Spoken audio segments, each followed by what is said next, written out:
تو میرے دوستوں، بزرگوں، بھائیوں، اللہ جل جلالہ عما نوالہ اپنی دین کی فکروں کے لیے، اپنی دین کے احیاء کے لیے ہرگز و ناقص کو قبول نہیں کرتے،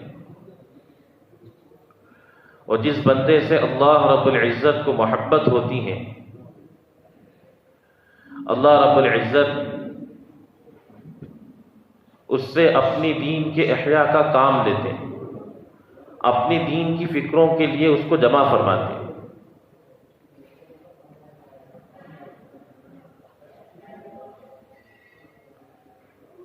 کیونکہ اللہ رب العزت قیامت تک آنے والے ہر ایک انسان کی تربیت وہ اسی دین پر رکھی ہے، اور قیامت تک آنے والے جتنے انسان ہیں اللہ رب العزت اسی دین کی محنت پر تربیت کو رکھے ہیں۔ اور جو حضرات صحابہ رضی اللہ تعالی عنہم اجمعین کی جو تربیت ہوئی ہے وہ اسی دین پر ہوئی ہے۔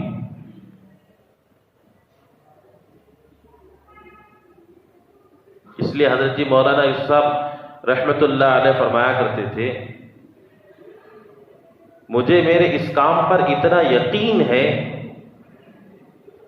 کہ جو دنیا میں کہیں پر بھی نہیں بن سکا وہ میرے اس کام پر بن جائے گا۔ جو دنیا میں کہیں پر بھی نہیں بن سکا وہ میرے اس کام پر بن جائے گا۔ حضرت مولانا صاحب رحمۃ اللہ علیہ فرمایا کرتے تھے کہ مجھے میرے اس کام پر اتنا یقین ہے کیونکہ اس کام کے ذریعے اور اس دین کے ذریعے اور اس دین کی محنت کے ذریعے اللہ رب العزت نے حضرات صحابہ کو بنایا۔ کس کو بنایا؟ حضرات صحابہ رضی اللہ تعالی عنہ اجمعین کو بنایا، اور ایسا بنایا دنیا ہی کے اندر آخرت کی بشارتیں حضرات صحابہ کو مل گئی۔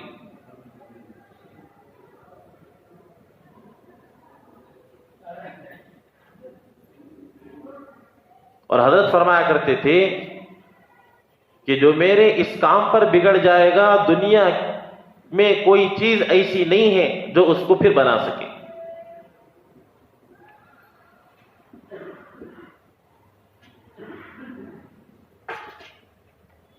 تو اس لیے میرے محترم دوست بزرگوں، ہمیں اس بات کی ضرورت ہے کہ جو دین حضرات صحابہ رضی اللہ تعالی عنہم اجمعین کی زندگیوں میں تھا وہ دین ہماری زندگیوں میں آ جائے، کیونکہ ہم سب کی دنیا اور آخرت کی کامیابی اللہ رب العزت نے محض اسی دین پر ہی رکھی ہے، اور اس دین کے علاوہ کسی پر کامیابی کا وعدہ نہیں ہے،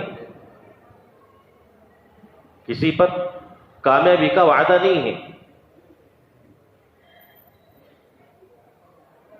اگر کسی اور چیز پر کامیابی کا وعدہ اللہ رب العزت فرماتا تو اللہ کے نبی صلی اللہ علیہ وسلم حضرات صحابہ کو اس چیز پر محنت کو ڈالتے۔ آپ ساری سیرت دیکھو گے، سارا قرآن پڑھو گے تو ایک ہی چیز سامنے آئے گی، جو دین اللہ کے نبی صلی اللہ علیہ وسلم لے کر آئے تھے اسی دین پر اللہ کے نبی نے اپنے صحابہ کو ڈالا تھا۔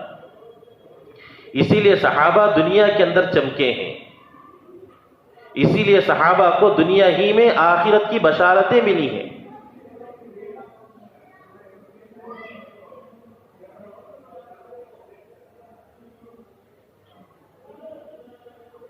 تو میرے دوستوں، میرے بزرگوں، اور دین بھی ایسا نہیں ہے کہ جزوی دین اپنی زندگی میں آ گیا اور ہم کلی کامیابی کی امید لگا کر کے بیٹھے ہوں، ایسا ہرگز ہو ہی نہیں سکتا، کیونکہ اللہ رب العزت کا فرمانا الیوم اکملت لکم دینکم واتممت علیکم نعمتی ورضیت لکم الاسلام دینا۔ اللہ رب العزت نے اس دین کو کامل بھی کیا ہے اور مکمل بھی کیا ہے، اور اس دین سے راضی بھی ہوئے اور خوش بھی ہوئے۔ اس لیے حضرت جی مولانا صاحب رحمۃ اللہ علیہ فرمایا کرتے تھے کہ جس طرح اللہ رب العزت نے دین کو کامل بھی کیا اور مکمل بھی کیا اور اس دین سے راضی بھی ہوئے اور خوش بھی ہوئے، اور جس بندے کے اندر دین کامل ہوگا مکمل ہوگا اللہ اس سے راضی اور خوش ہوگی۔ ادھورے دین پر اللہ کی رضا نہیں ہے، جزوی دین پر اللہ تعالیٰ کی طرف سے کامیابی کا کوئی وعدہ نہیں۔ اس لیے اللہ نے حکم دیا ایمان والوں کو، یا ایھا الذین آمنوا ادخلوا فی السلم کافہ، اللہ نے حکم دیا ایمان والوں کہ پورے کے پورے دین میں آ جاؤ، پورے کے پورے دین میں آ جاؤ۔ حضرت مولانا صاحب اللہ علیہ کے بیانات میں یہ چیز ملتی، حضرت فرمایا کرتے تھے کہ ایک آدمی پھلوں کی منڈیوں میں جاتا ہے پھلوں کو خریدنے کے لیے، معمولی پھلوں کو خریدنے میں سب سے پہلے آدمی پھلوں کو دیکھتا ہے کہ یہ اچھے ہیں، یہ کامل ہیں یا نہیں ہیں۔ سڑے ہوئے پھل کوئی خریدنا نہیں چاہے گا، کیوں بھی خریدے گا کوئی؟ ہاں بھی خریدے گا۔ اور عمدہ قسم کے پھل وہ اپنے لیے تجویز کرتا ہے، اور پھر جب ان پھلوں کو تولنے کا وقت آتا ہے تو وہ پورا وزن کر کے لیتا ہے۔ کیا کر کر لیتا ہے؟ پورا وزن کر کر لیتا ہے۔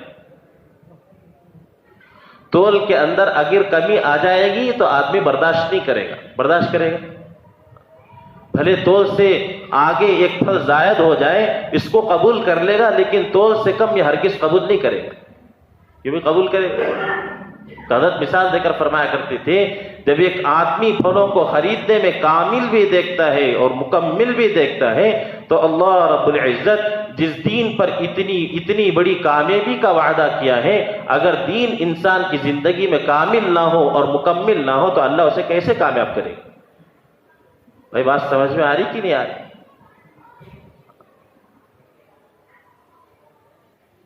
اس لیے کیا ہے، دین کامل بھی ہو اور مکمل بھی ہو۔ مکمل دین ہی سے انسان مسلمان اللہ رب العزت کی ذات سے استفادہ کر سکتا ہے، اور جب چاہے گا اللہ کی مددوں کو حاصل کر سکے گا۔ جس حال میں چاہے گا اس حال میں اللہ کی مددیں اس کے ساتھ ہوگی۔ جس حال میں وہ رہے گا اللہ اس حال میں اس کی مدد ضرور کریں گے، لیکن شرط کیا ہے؟ دین مکمل ہو۔ آج جو مسلمانوں کے ساتھ اللہ کی مددیں و نصرتیں جو ختم ہو چکی ہیں وہ اسی لیے ہے کہ مسلمان کی زندگی سے دین تو ہے لیکن کامل دین نہیں ہے، دین تو ہے لیکن مکمل دین نہیں ہے۔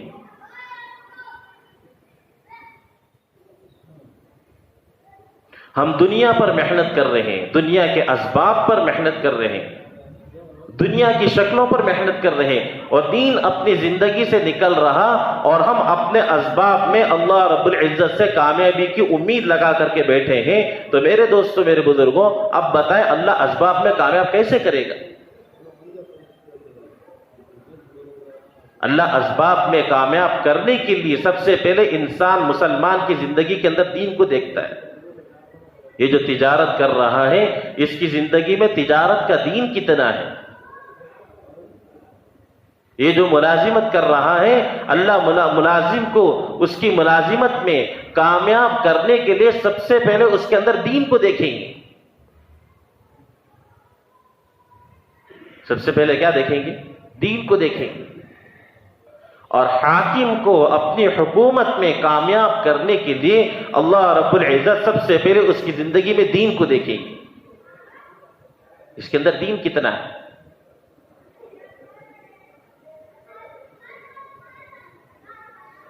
تو اس لیے میرے دوستوں، میرے بزرگوں، حضرات صحابہ نے محنت کر کر پورا دین اپنی زندگی میں لایا، اور اللہ رب العزت کی طرف سے پوری کی پوری مدد اور نصرتیں ان کے ساتھ ہوتی رہی۔ اللہ تعالیٰ کی طرف سے ہر حال میں صحابہ کے ساتھ مدد و نصرتیں ہوئی ہیں۔ کیوں؟ صحابہ نے دین پر محنت کیا، اس لیے صحابہ کو پوری کامیابی مل رہی تھی.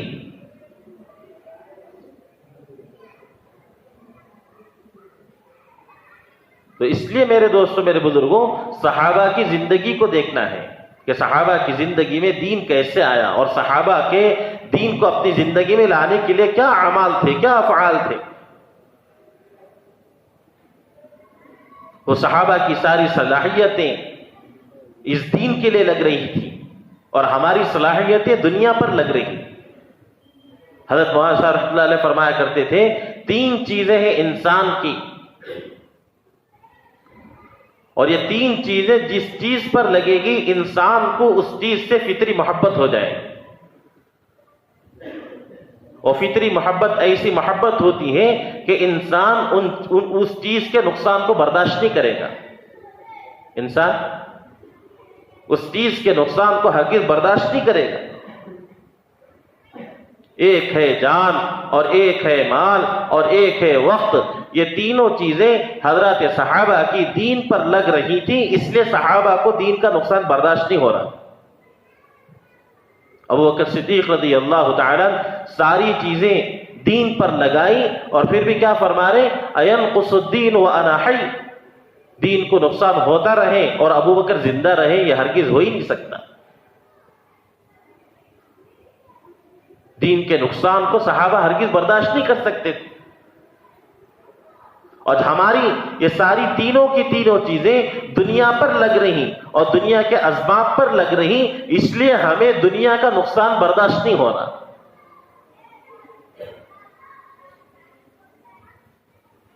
اس لیے آپ دیکھیے، نماز چھوٹ گئی، کسی کو اس کا احساس نہیں ہے.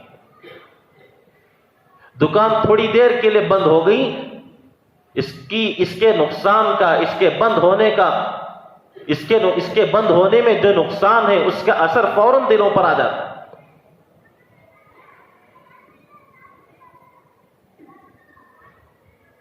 اعمال ضائع ہو رہے ہیں، اللہ کا حکم ہماری زندگیوں سے ٹوٹ رہا. حضرت محمد صلی اللہ علیہ وسلم کے طریقے ہماری زندگیوں سے نکل رہے ہیں، لیکن اس بات کا بالکل احساس نہیں ہے. اس بات کا بالکل ہمیں احساس نہیں ہے.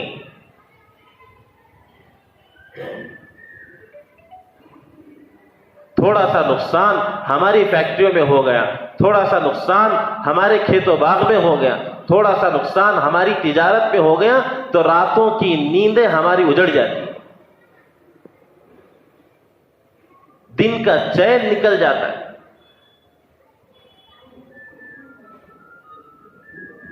دن کے شروع میں اچھے گاہک آتے رہے، خریدتے رہے اور اچھا کاروبار چلتا رہا. جب شام کا وقت آیا، کوئی گاہک نہیں آیا، تو فوراً اس چیز کا، گاہک کے نہ آنے کا نقصان اس تاجر کو پتہ چل جاتا ہے. کیوں؟ کیونکہ میرے دوستوں، میرے بزرگوں، ہمارا جان اور ہمارا مال اور ہمارا وقت دنیا پر لگا ہے اور دنیا کے اسباب پر لگا ہے.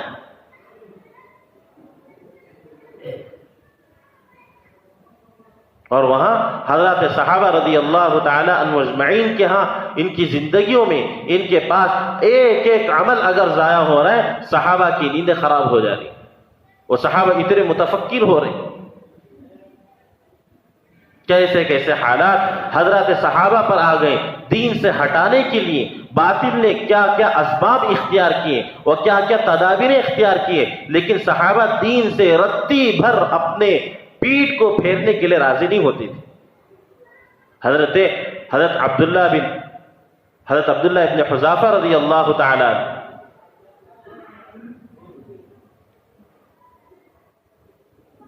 ملک روم کے بادشاہ نے انہیں گرفتار کر کر لے کر گئے.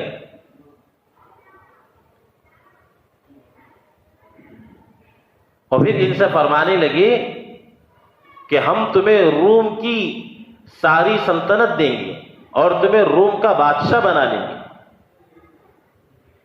لیکن تمہیں چاہیے کہ جس دین پر تم قائم ہو اس دین کو چھوڑنا ہوگا. حضرت عبداللہ ابن حذافہ رضی اللہ تعالیٰ فرمانے لگے، تم صرف ملک روم کی بادشاہت نہیں بلکہ تمام عرب کی اگر بادشاہت بھی اگر دے دو گے تو میں رتی بھر بھی دین اپنی زندگی سے نہیں نکالوں گا.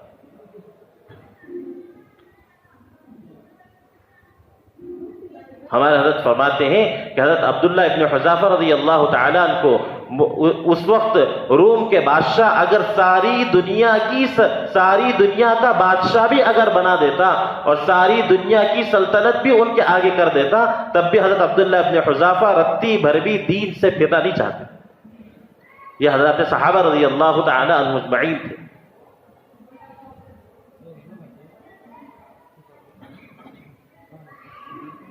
جب ساری چیزیں پیش کی گئیں تو حضرت عبداللہ ابن حذافہ رضی اللہ تعالیٰ جب راضی نہیں ہوئے دین کو چھوڑنے پر, تو اس بادشاہ نے اپنے غلاموں کو یہ حکم دیا کہ ایک کڑی لایا جائے, اس میں پانی ڈالا جائے اور اس کو کھولایا جائے. اور جب پانی کھولنے لگا, جب پانی گرم ہو گیا, پکنے لگا, کھولتے ہوئے پانی میں حضرت عبداللہ ابن حذافہ رضی اللہ تعالیٰ عنہ کے نظروں کے سامنے 2 آدمیوں کو اس کے اندر ڈالا.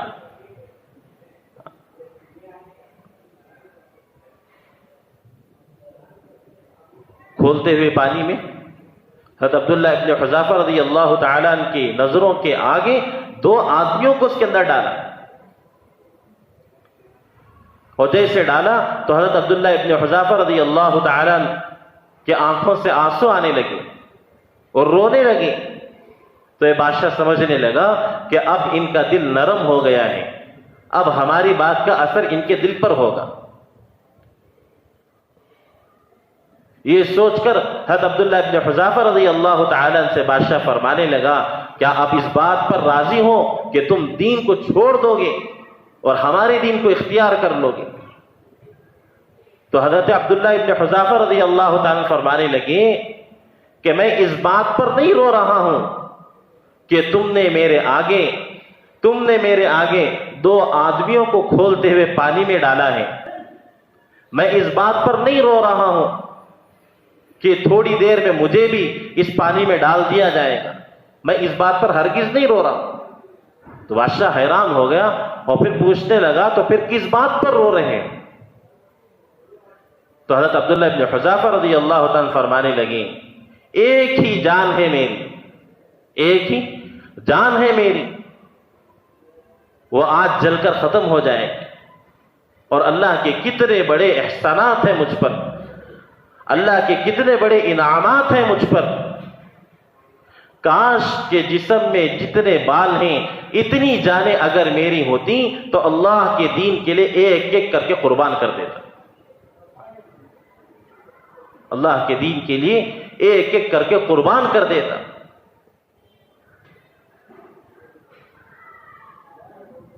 تو میرے دوستوں, میرے بزرگوں, یہ صحابہ نے دین پر محنت کیا, اس لیے دین ان کی زندگی میں اتنا مضبوط تھا. صحابہ نے اپنی خواہشات کو قربان کیا. صحابہ نے دین کے احکامات کو پورا کرنے میں اپنی خواہشات کو چھوڑا ہے, اور تب جا کر دین حضرات صحابہ کی زندگی میں مضبوط ہوا ہے. میرے دوستوں, میرے بزرگوں, ہماری صلاحیتیں, ہمارا مال اور ہمارا جان, ساری کی ساری چیزیں دنیا پر لگ رہی ہیں, جو نہ دنیا میں کام آنے والی ہے نہ آخرت میں کام آنے والی ہے. حضرت مولانا یوسف صاحب رحمۃ اللہ علیہ مثال دے کر فرمایا کرتے تھے, ایک انسان ہے جو دنیا پر اتنی محنت کر رہا اور محنت کر کر اس نے گھر کو بنایا, بنگلے کو بنایا. اگر اس کا دل نے یہ چاہا کہ میں اب اس ملک میں رہنا چھوڑ دوں, دوسرے ملک میں ہجرت کر لوں, اگر یہ دوسرے ملک میں ہجرت کرنے کا ارادہ بھی کر لیا اور ہجرت کرنے کو بھی اس نے راضی ہو گیا, تو چاہ کر بھی یہ اپنا بنگلہ, اپنا گھر, اپنی سواری اس ملک سے دوسرے ملک میں نہیں لے جا سکتا. کہ بھی لے جا سکتا ہے. اور یہاں تک فرمایا کرتے تھے کہ جتنا پیسہ اس نے ایک ملک میں کمایا ہے اس ملک سے اتنا ہی پیسہ دوسرے ملک میں لے کر جائے گا جتنا پیسہ گورنمنٹ کی طرف سے، جتنا پیسہ حکومت کی طرف سے متعین ہے، اور اس سے زیادہ پیسہ وہ لے کر دوسرے ملک پہ جا ہی نہیں سکتا۔ اس لیے حضرت فرمایا کرتے تھے کہ انسان کو دنیا کی اپنی محنت سے بنائی ہوئی چیز دنیا ہی میں جب کام نہیں آ سکتی تو قبر میں کیا کام آئے گی؟ یہ دنیا پر محنت کی ہوئی چیزیں یہ آخرت میں کیا کام آئے گی؟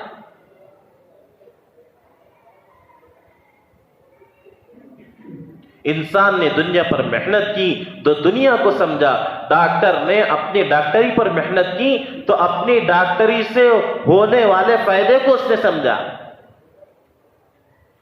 انجینئر نے اپنی صلاحیتوں پر محنت کی تو اس نے اپنی انجینئرنگ کو سمجھا، تاجر نے اپنی تجارت پر مجاہدہ کیا، تاجر نے اپنی تجارت پر مجاہدہ کیا تو اس لیے اس کو تجارت سمجھ میں آئی، ملازم نے اپنی ملازمت پر محنت کی تو اس لیے اس کو اپنی ملازمت سمجھ میں آئی۔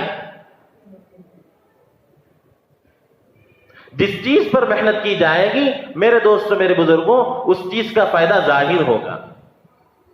دنیا پر محنت ہو رہی تو اس لیے دنیا کے فوائد ہمارے سامنے ظاہر ہو رہے ہیں، اور صحابہ نے دین پر محنت کی اس لیے صحابہ کو دین کے فائدے نظر آ رہے تھے۔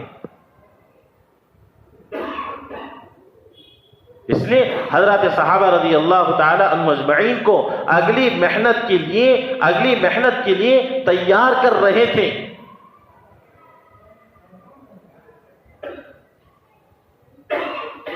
مولانا صاحب رحمۃ اللہ علیہ فرمایا کرتے تھے جس چیز پر مجاہدہ ہوگا اس چیز کا مکاشفہ ہوگا، یعنی جس چیز پر آدمی محنت کرے گا، جس چیز پر مجاہدہ کرے گا وہاں سے فائدہ جو کھل کر نظر آئے گا اس کو مکاشفہ کہتے ہیں۔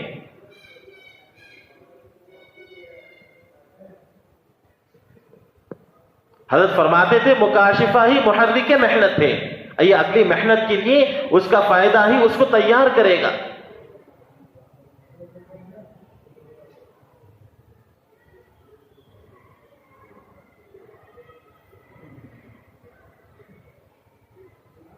تو اس لیے میرے دوستوں میرے بزرگوں اصل بات تو یہ ہے کہ پورا دین اپنی زندگی میں آ جائے، اور پورا دین اپنی زندگی میں لانے کے لیے ایک محنت ہے،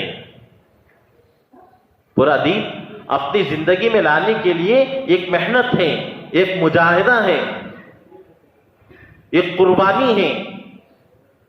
جب تک اس سطح کی قربانی اور جب تک اس سطح کی محنت، جب تک اس سطح کا مجاہدہ، جس سطح کی محنت و مجاہدہ و قربانی حضرات صحابہ نے دیا ہے، جب تک اس سطح کی محنت و قربانی نہیں ہوگی میرے دوستوں میرے بزرگوں دین اپنی زندگی میں نہیں آئے گا۔ اس لیے سب سے پہلی بات کی ضرورت تو ہمیں یہ ہے کہ سب سے پہلی چیز یہ دیکھی جائے کہ صحابہ نے کامل اور مکمل دین کو اپنی زندگی میں لانے کے لیے کس پر محنت کی تھی، یہ اصل بات۔ وہ صحابہ کی وہ کون سی محنت تھی جو دین حضرات صحابہ کی زندگی میں پورا کا پورا تھا۔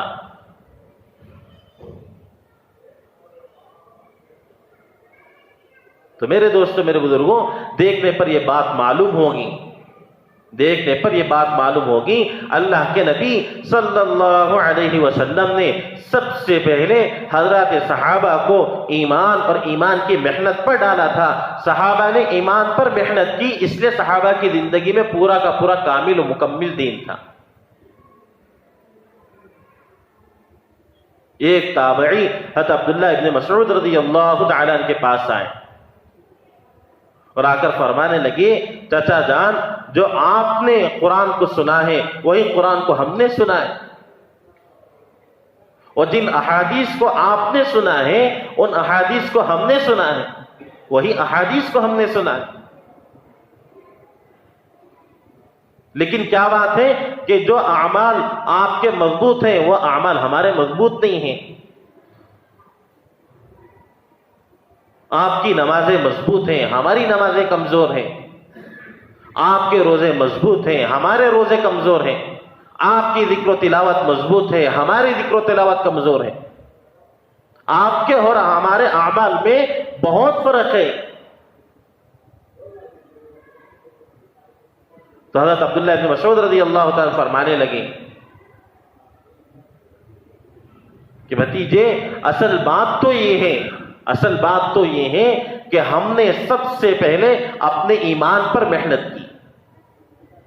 ہم نے سب سے پہلے اپنے ایمان پر محنت کی، اور جس طرح قرآن نازل ہوتا گیا اور جس طرح اللہ کا حکم آتے رہے تو اس طرح اپنی زندگیوں میں اللہ کا حکم مضبوط ہوتا رہا. اس لیے حضرت صحابہ فرمایا کرتے تھے تعلمنا الایمان ثم تعلمنا القرآن، کہ سب سے پہلے ہم نے ایمان کو سیکھا ہے اور پھر قرآن کو ہم نے سیکھا ہے. یہ ہماری ساری محنت کا موضوع مقصد ہی یہی ہے کہ ہماری زندگیوں کے اندر سے غیر اللہ نکل جائے اور اللہ آ جائے. ہماری محنت کا خلاصہ یہی ہے کہ ہمارا یہاں پر جمع ہونا، ہماری شب گزاریوں میں جمع ہونا، اور پھر ہمارا اللہ کے راستے میں نکلنا، اور پھر ہماری مقامی محنت، وہ ساری کی ساری چیزوں کا یہی مقصد ہے کہ ہمارا ایمان بن جائے، اس سطح کا ایمان بن جائے جس سطح کا ایمان حضرات صحابہ کی زندگیوں میں تھا.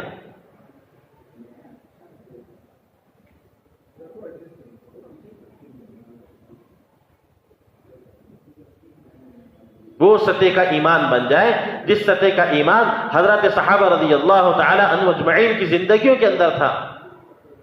وہ یقین ہمارا بن جائے جو حضرات صحابہ کا یقین تھا،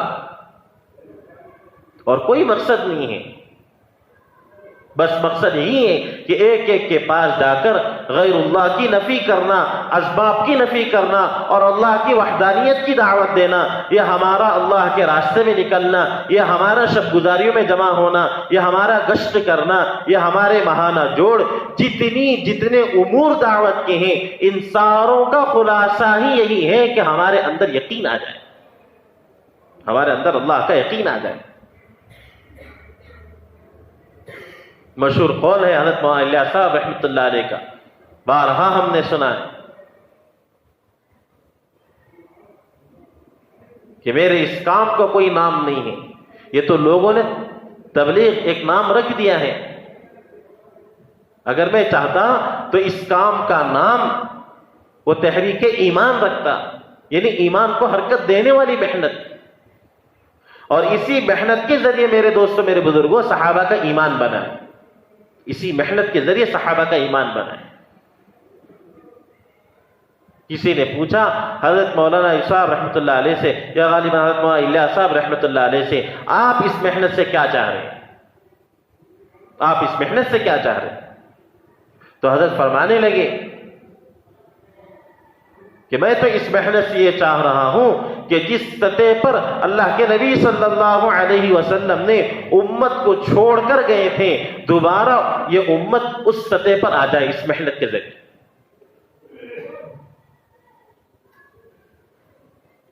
اس لیے میرے دوستوں، میرے بزرگوں، صحابہ کے ایمان کو دیکھنا پڑے گا. صحابہ کا ایمان ہی معتبر ایمان ہے، صحابہ کے علاوہ کسی اور کا ایمان کی دلیل نہیں ہے. وہ جن کے ایمان کے دلائل فرشتے آ کر کے دے رہے ہیں، وہ جن کے ایمان کے دلائل فرشتے آ کر دے رہے ہیں، میرے دوستوں، میرے بزرگوں، ان سے بہتر ایمان اور کس کا ہوگا؟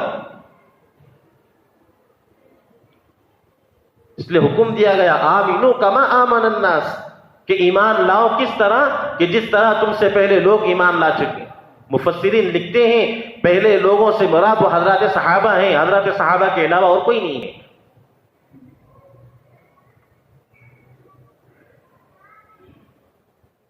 حضرات صحابہ کے علاوہ اور کوئی نہیں ہے، کیونکہ صحابہ کے ایمان ہی اصل ہے، صحابہ کا ایمان ہی اصل ہے. اس لیے صحابہ کی ایمان کی سطح کو دیکھنا ہے. صحابہ کا ایمان کس سطح کا تھا، وہ صحابہ کے ایمان کی کیفیت کیا تھی. حضرات صحابہ و صحابیات کے ایمان کو جتنا دیکھیں گے میرے دوستوں، میرے بزرگوں، ہماری محنت پہ نظر حضرات صحابہ کے ایمان پر رہے گی.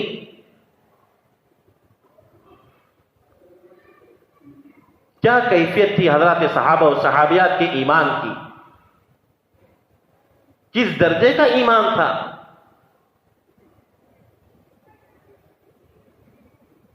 حضرت عثمان رضی اللہ تعالیٰ بیٹھے ہوئے کچھ لوگوں کے پاس. اتنے میں حضرت عمر رضی اللہ تعالیٰ آئے اور دیکھیں، اور حضرت عثمان رضی اللہ تعالیٰ کو دیکھ کر فرمانے لگے یہ جو شخص بیٹھے ہوئے ہیں اگر ان کے ایمان کو ایک بڑے لشکر پر اگر تقسیم کر دیا جائے تو سارے لشکر پر ان کا ایمان کافی ہو جائے گا. ایسا ایمان رکھنے والے حضرات صحابہ، اور حضرات صحابہ کے ایمان پر کون دلیل دے رہے؟ فرشتے آ کر کے دلیل دے رہے.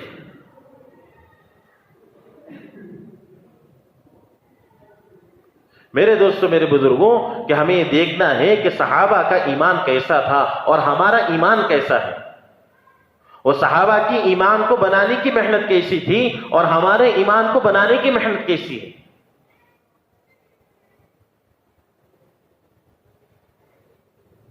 وہ صحابہ نے اپنے ایمان پر ایسا محنت کیے کہ آخرت سے صحابہ گھبراتے نہیں تھے، حساب و کتاب سے صحابہ گھبراتے نہیں تھے. کیوں؟ اللہ کا یقین اتنا آ گیا تھا ان کے اندر. ایک صحابی آئے اور آ کر حضرت محمد صلی اللہ علیہ وسلم سے پوچھنے لگے من حسب یوم القیامہ یا رسول اللہ، کل قیامت کے دن حساب و کتاب کون لے گا؟ تو حضرت محمد صلی اللہ علیہ وسلم فرمانے لگے اللہ رب العزت حساب و کتاب لیں گے، اللہ رب العزت حساب و کتاب لیں گے. وہ جیسے سنے فوراً کہنے لگے فزت ورب الکعبہ، رب کعبہ کی قسم میں تو کامیاب ہو گئے. آپ صلی اللہ علیہ وسلم حیران ہو گئے، کہنے لگے یہ کیا بات ہوئی؟ جب اللہ حساب و کتاب لینے پر آئے گا تو تم کیسے کامیاب ہو جاؤ گے؟ اتنا یقین حضرات صحابہ پر، حضرات صحابہ کا اللہ پر. فرمانے لگے ان الکریم اذا قدر عفا، کہ جب کریم کسی پر قدرت رکھتا ہے، جب قادر ہو جاتا ہے بس اسے معاف کر دیتا ہے. جب اللہ مجھ پر میرا امتحان لے گا، جب اللہ میرا حساب لے گا، مجھے اللہ کی ذات سے امید ہے کہ اللہ مجھے معاف کر دے گا. یہ صحابہ کی ایمان کی سطح ہے، یہ صحابہ کے ایمان کی سطح ہے. حضرت عمر رضی اللہ تعالیٰ آ کر پوچھنے لگے حضرت محمد صلی اللہ علیہ وسلم سے یا رسول اللہ، جب قبر میں فرشتہ آ کر سوال کرے گا تو اس وقت قبر میں انسان کی کیا کیفیت رہے گی؟ کیا اسے ہوش بھی رہے گا؟ تو حضرت عمر رضی اللہ تعالیٰ فرمانے لگے کہ حضرت عمر رضی اللہ تعالیٰ سے آپ صلی اللہ علیہ وسلم فرمانے لگے کہ عمر اس وقت قبر میں انسان کو ہوش رہے گا. ایسا ایمان رکھنے والے حضرت عمر بن خطاب رضی اللہ تعالیٰ، میرے دوستوں میرے بزرگوں، فرمانے لگے تب تو یا رسول اللہ پورے ہوش کے ساتھ میں فرشتے کو جواب دوں گا. ایک مرتبہ حضرت عمر رضی اللہ تعالیٰ بیٹھے ہوئے، حضرت جبرائیل علیہ السلام تشریف لائے اور آ کر رسول اللہ صلی اللہ علیہ وسلم سے فرما رہے یا رسول اللہ، جب قبر کے اندر عمر جائیں گے اور فرشتہ آ کر ان سے سوال کرے گا من ربک یا عمر، کہ عمر بتلاؤ تمہارا رب کون ہے؟ یہ حضرت عمر فرمائیں گے میں اچھی طرح جانتا ہوں میرا رب کون ہے، لہذا تم بتاؤ تمہارا رب کون ہے. پھر فرشتہ سوال کرے گا کہ اے عمر بتلاؤ تمہارے رسول کون ہے، کس کی جانب تمہیں رسول بنا کر بھیجا گیا؟ تو حضرت عمر رضی اللہ تعالیٰ سے فرمائیں گے میں اچھی طرح جانتا ہوں میرا نبی و رسول کون ہے، تم بتاؤ تمہارا رسول کون ہے. حضرت عمر رضی اللہ تعالیٰ سے فرشتہ سوال کرے گا کہ عمر بتلاؤ تمہارا دین کیا ہے. فرشتے سے خود حضرت عمر رضی اللہ تعالیٰ پوچھیں گے کہ تم کہاں سے تشریف لا رہے ہو؟ اور فرشتہ کہے گا کہ میں آسمان سے آ رہا ہوں. تو حضرت عمر اس سے کہیں گے تم آسمان سے اتنی دور میری قبر تک آئے ہو، کیا تم نے اپنے دین کو بھلا دیا؟ وہ حیران ہو کر کہے گا کہ واللہ میں اپنے دین کو کیسے بھلا سکوں گا. تو حضرت عمر رضی اللہ تعالیٰ فرمائیں گے تم اتنی دور سے میری قبر تک تشریف لائے اور تم نے دین کو نہیں بھلایا، اور عمر 3 گز کے زمین کے اندر آ گئے، اپنے دین کو کیسے بھلا سکتا ہے؟ وہ فرشتہ حیران ہو کر اللہ سے جا کر کہے گا. یہ دلیل کون دے رہے؟ حضرت جبرائیل علیہ السلام دے رہے. کون دے رہے؟ حضرت جبرائیل علیہ السلام دے رہے. وہ فرشتہ جا کر کہے گا یا اللہ بات سمجھ میں نہیں آئی کہ تو نے مجھے عمر کے امتحان کے لیے بھیجا تھا یا عمر کو میرے امتحان کے لیے بھیجا تھا. تو میرے دوستوں میرے بزرگوں صحابہ کی ایمان کی سطح یہاں تک تھی اور ہماری محنت کے ذریعے ہماری ایمان کی سطح کو یہاں تک بنانا ہے. اب تھوڑا اپنی محنت کو اپنے ایمان کو تھوڑا صحابہ کے ایمان کے آگے پیش کر کر دیکھیں, معلوم ہوگا ہمارا ایمان کتنا کمزور ہے, ہمارا ایمان کتنا کمزور ہے, ہمارے ایمان کی سطح کہاں تک ہے. وہ صحابہ کی ایمان کی سطح یہاں تک ہے لیکن صحابہ پھر بھی اپنے ایمان کے باعتبار متفکر ہیں,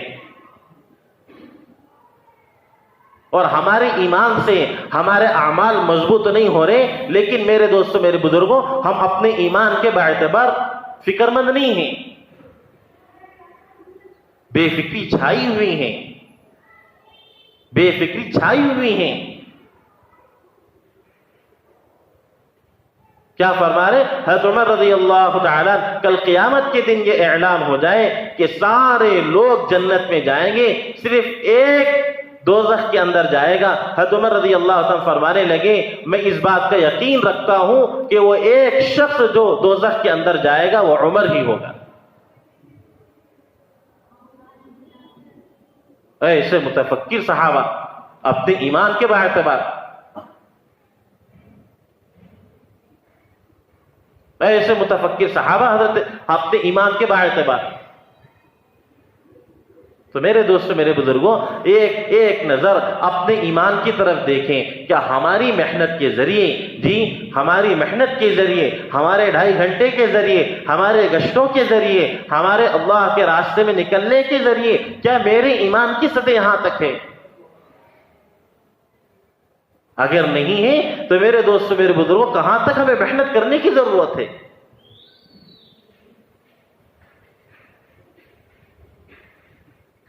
یہ ساری چیزیں تو اسی لیے ہیں کہ ہمارا وہ ایمان بن جائے جو حضرات صحابہ کا ایمان تھا,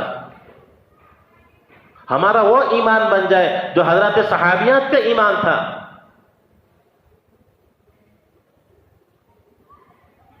اور یہاں تک کہ صحابہ نے اپنے ایمان پر محنت کر کر بستروں میں رہتے ہوئے اللہ کے عرش کو دیکھ لیا, بستروں میں سوئے ہوئے لیٹے ہوئے جنت کو بھی دیکھ رہے, دوزخ کو بھی دیکھ رہے اور اللہ کے عرش کو بھی دیکھ رہے. حضرت حارثہ رضی اللہ تعالیٰ سوئے ہوئے اللہ کے نبی صلی اللہ علیہ وسلم تشریف لائے اور پیر سے جگایا اور جگا کر پوچھنے لگے کیف اصبحت یا حارث, کہ حارثہ تم نے کس حال میں صبح کی؟ فرمانے لگے یا رسول اللہ صلی اللہ علیہ وسلم میں نے تو ایمان کی حالت میں صبح کی.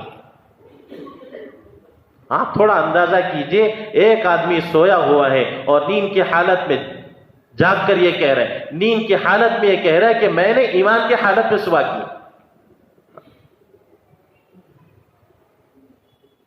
جب آدمی کچی نیند میں ہوتا ہے, جب اس کو جگایا جاتا ہے تو سچ بات کو اگل دیتا ہے. جو دل کے اندر جو حقیقی باتیں ہوتی ہیں وہ زبان پر نکل کر کے آتی ہیں. اور ایسی حالت میں حضرت حارثہ رضی اللہ عنہ کیا فرما رہے, میں نے ایمان کی حالت میں صبح کی ہے.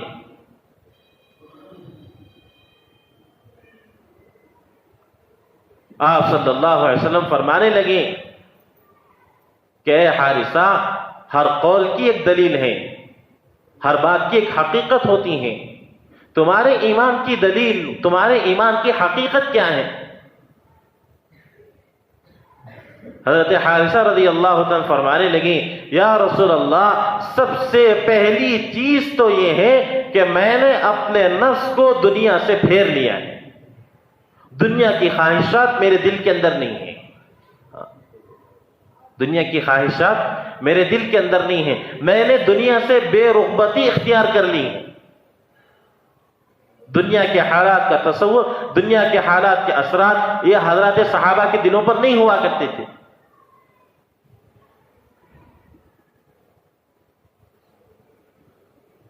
وہ پھر فرمانے لگے یا رسول اللہ صلی اللہ علیہ وسلم میں دن بھر پیاسا رہتا ہوں یعنی روزہ رکھتا ہوں اور رات بھر نفلیں پڑھتا ہوں, رات بھر جاگتا ہوں,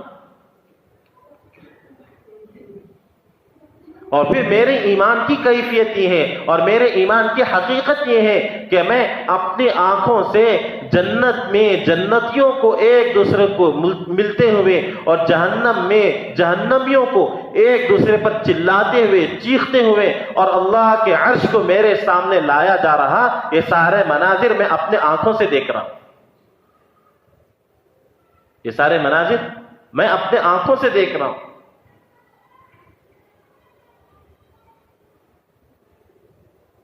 تو میرے دوستو, میرے بزرگوں, یہ ایمان اصل ضروری ہے, یہ ایمان اصل ضروری ہے. لوگوں میں جانا اور لوگوں میں جا کر اللہ سے ہونے کو اور غیر اللہ سے نہیں ہونے کو بولنے سے یہ ایمان بنے گا. سردیوں میں, گرمیوں میں, بارشوں میں اٹھ اٹھ کر ایک ایک کو جا کر اللہ کی وحدانیت کو جب بولیں گے, اللہ کی بڑائی کو, اللہ کی کبریائی کو جب بولیں گے میرے دوستو, میرے بزرگوں, تب جا کر یہ ایمان بنے گا. جتنا غیر اللہ کی نفی کریں گے اتنا اللہ کا یقین دلوں کے اندر آئے گا. جتنا ظاہر کے خلاف بولیں گے اتنا یقین اللہ کا آئے گا. اصل تو ظاہر کے خلاف بولنا ہے. اس لیے حدیث میں فرمایا کہ ذکر اتنا کرو کہ لوگ تمہیں پاگل کہنے لگے, لوگ تمہیں مجنون کہنے لگے. اس کا مطلب کیا ہے بھائی؟ اگر کوئی ایک آدمی اگر جو ہے ایک کونا مسجد کا پکڑ لے اور پکڑ کر ذکر کرتا رہے تو بھائی اس کو پاگل نہیں کہیں گے, اس کو پاگل نہیں کہیں گے, اس کو تو اللہ کا ولی کہیں گے. یہ کتنا نیک بندہ ہے جو اللہ کے ذکر میں اتنا مشغول ہے. تو میرے دوستو, میرے بزرگوں, جب لوگوں کے پاس جائیں گے ظاہر کے خلاف لوگوں کو بولیں گے تب جا کر لوگ کہیں گے یہ پاگل ہے, تب جا کر لوگ کہیں گے یہ پاگل ہے. کھیت والے کے پاس جا رہے ہیں اور کھیت والے کو یہ کہہ رہے ہیں بھائی جو تم دانا ڈال رہے ہو تمہارے دانا ڈالنے سے اناج نہیں اگے گا بلکہ اللہ کے اناج اگانے سے اگے گا. تمہارے چاہنے سے کچھ بھی نہیں ہوگا. ڈاکٹر کو جا کر یہ کہہ رہے ہو کہ بھائی جو تم دوائیاں دے رہے ہو ان دوائیوں سے ہرگز شفا نہیں ملے گی بلکہ شفا اللہ کے خزانے سے ملے گی. اور ڈاکٹر یہ کہے گا کہ ہم نے اتنی محنت سے پڑھا اور ہم نے اتنی کوششیں کی اور ہم نے اتنے پیسے خرچ کر کر یہ ڈگری حاصل کی اور یہ آ کر پاگل یہ کہہ رہا کہ ہماری دوائیوں سے کچھ نہیں ہوگا. یہ اصل جا کر کے کہنا ہے, یہ اصل جا کر کے بولنا ہے. ہمارے چاہنے سے کچھ بھی نہیں ہوگا بلکہ اللہ کے چاہنے سے سب ہوگا. اللہ کے کرنے سے سب کچھ ہوگا کیونکہ اللہ ہی نے پیدا کیا اور اللہ ہی نے ساری صلاحیتیں دی ہیں اور اللہ ہی کھلا رہا ہے اور اللہ ہی پلا رہا ہے. جی دنیا کے اندر جتنے انسان ہیں اور جتنے جانور ہیں, جتنے نباتات ہیں, جتنے جمادات ہیں, یہ ساری چیزوں کو پالنے والا اللہ ہی ہے. یہ ساری چیزوں کو پالنے والا کون ہے؟ اللہ ہی ہے. کوئی اپنی دکان سے نہیں پلتا, کوئی اپنی تجارت سے نہیں پلتا, ملازم اپنی ملازمت سے نہیں پلتا, حاکم اپنی حکومت سے نہیں پلتا, بلکہ اللہ کے پالنے سے پلتا ہے. کس کے پالنے سے پلتا ہے؟ اللہ کے پالنے سے پلتا ہے. یہ یقین اپنے دلوں کے اندر آئے. غیر اللہ کا یقین, اسباب سے ہونے کا یقین, فیکٹریوں سے ہونے کا یقین, دکان و مکان سے ہونے کا یقین, کھیت و باغ سے ہونے کا یقین, یہ سارا یقین نکالے, یہ سارا یقین نکالے. اور یہ یقین نکلے گا اسی محنت کے ذریعے سے, یقین نکلے گا اسی محنت کے ذریعے سے. میرے دوستو, میرے بزرگوں, جب تک یقین اسباب کا نہیں نکلے گا ہرگز آدمی اسباب سے نفع نہیں اٹھا سکے گا. اسباب سے نفع حاصل کرنے کے لیے اسباب کا یقین نکلنا ضروری ہے. تاجر کو اپنی تجارت کا جب یقین دلوں کے اندر سے نکلے گا وہ تب جا کر اپنی تجارت سے فائدہ حاصل کر سکے گا. اس لیے کہا گیا کہ غیر اللہ کو اپنے دلوں سے نکالا جائے. اس لیے ہمارے حضرت فرماتے ہیں، حضرت جی مولانا صاحب دامت برکاتہم، کہ دلوں کی سلوٹوں میں غیر اللہ چھپا ہوا ہے. دلوں کی سلوٹوں میں غیر اللہ چھپا ہوا ہے، اور اس کو ایسے کھیروت کر نکالا جائے، اس کو ایسے کھیروت کر نکالا جائے جس طرح برتن کو داغ لگنے کی وجہ سے اس داغ کو کھیروت کر نکالا جاتا ہے. ایسے کھیروت کر دلوں کی سلوٹوں سے غیر اللہ کے یقین کو نکالنا ہے کہ کرنے والا تو اللہ ہی ہے اور اللہ ہی کے کرنے سے ہوتا. اللہ چاہے تو سب ہوگا، اللہ نہ چاہے تو کچھ بھی نہیں ہوگا.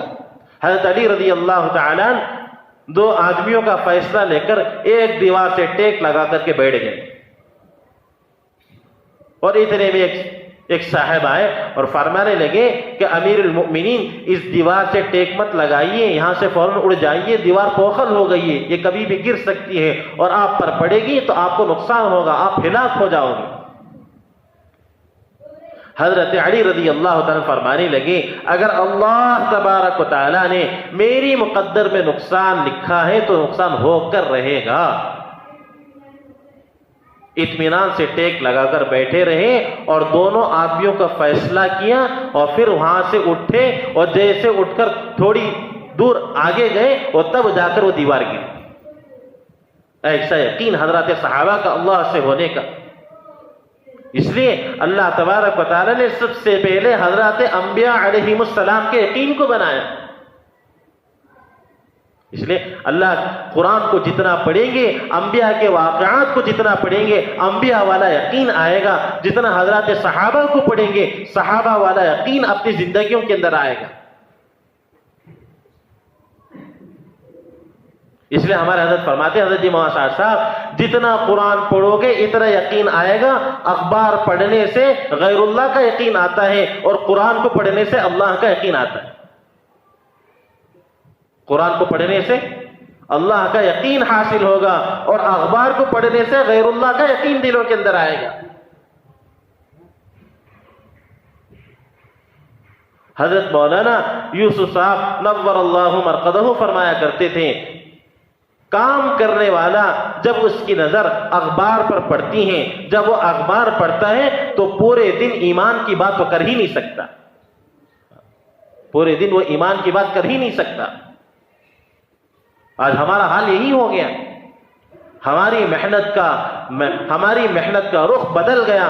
آج ہمارا مشغلہ اخبار کو پڑھنے میں، دنیا کے حالات کو دیکھنے میں. میرے دوستوں، میرے بزرگوں، آج ہمارا یہ مشغلہ ہو گیا. اس لیے اخبار کا یقین، دنیا کے اسباب کا یقین، دنیا کے حالات کا یقین، باطل کی طاقت کا یقین ہمارے دلوں کے اندر بسا ہوا ہے. باطل کی طاقت کا یقین ہمارے دلوں کے اندر بسا ہوا ہے. وہاں حضرت صحابہ کا کیا حال ہے؟ حضرت خالد بن ولید رضی اللہ تعالیٰ 60,000 کے مقابلے میں صرف 6 ساتھیوں کو لے کر کھڑے ہو گئے. 60,000 کے مقابلے میں ارے کتنوں کو لے کر کھڑے ہو گئے؟ صرف 6 کو لے کر کھڑے ہو گئے. باطل کو کوئی حیثیت ہی نہیں ہے.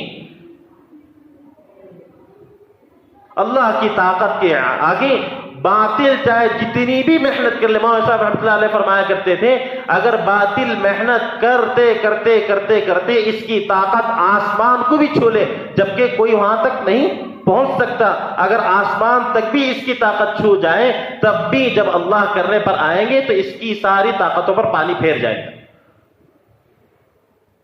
باطل سے کچھ نہیں ہوگا اور باطل کی طاقتوں سے کچھ نہیں ہوگا، بلکہ اللہ کی طاقتوں سے، اللہ کی قدرت سے، اللہ کے کرنے سے سب کچھ ہوگا. جب حضرت خالد بن ولید رضی اللہ تعالیٰ عنہ کو پوچھا گیا یہ 60,000 کے مقابلے میں تم 6 کو لے کر کیسے تیار ہو گئے؟ فرمانے لگے اللہ کے نبی صلی اللہ علیہ وسلم نے فرمایا جو ذکر کرتا ہے، جو اللہ کا ذکر کرتا ہے وہی زندہ ہے، جو اللہ کا ذکر نہیں کرتا وہ مردہ ہے. یہ اللہ کا ذکر نہیں کرتے، یہ سارے کے سارے مردے ہیں، اور ہم اللہ کا ذکر کرتے ہم زندے ہیں. ایسا یقین حضرات صحابہ کا.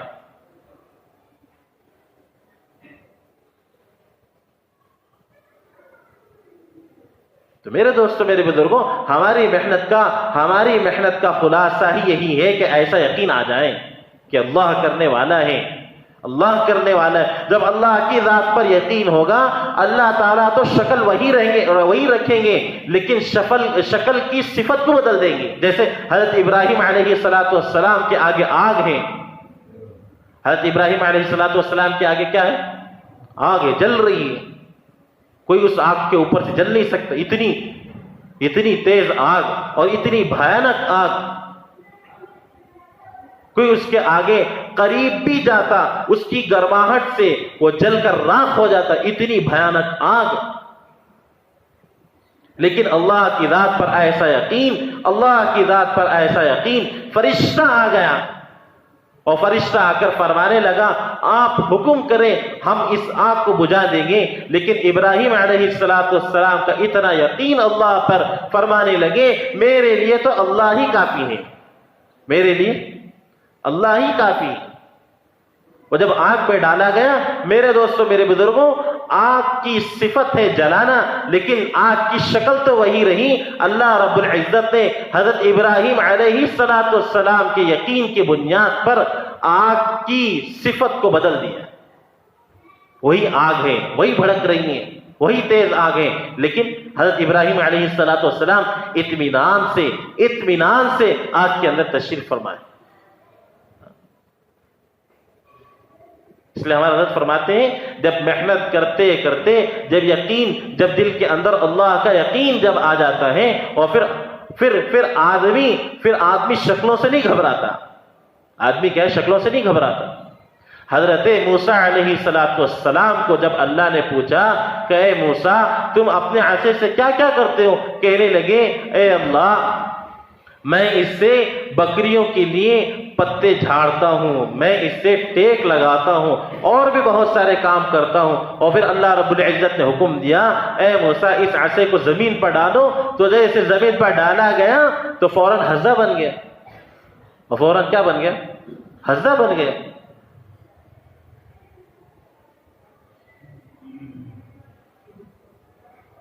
تو پھر اللہ نے پوچھا کہ اے موسیٰ یہ کیا ہے؟ فرمانے لگے اے باری تعالیٰ جو تو چاہے وہی ہے۔ تو ایسا یقین حضرات انبیاء علیہ السلام کا اللہ رب العزت نے بنایا ہے۔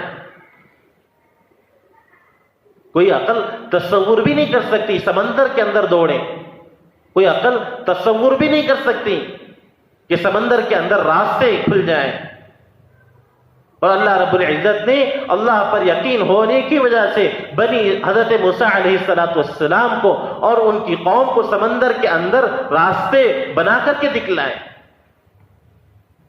جب یہی یقین صحابہ کا ہوا، جب انبیاء کا یقین صحابہ کی زندگی میں آیا، صحابہ کے دلوں میں آیا، تو صحابہ نے بھی سمندروں کے اندر گھوڑوں کو دوڑا دیا۔ یہ انبیاء علیہ السلام کے یقین کی بنیاد پر اللہ رب العزت نے ایسی مدد و نصرت کی ہیں۔ اس لیے حضرت مولانا صاحب رحمۃ اللہ علیہ فرمایا کرتے تھے جہاں عقول انسانی ختم ہوتی ہیں وہاں سے انبیاء علیہ السلام کے معجزات شروع ہوتے ہیں۔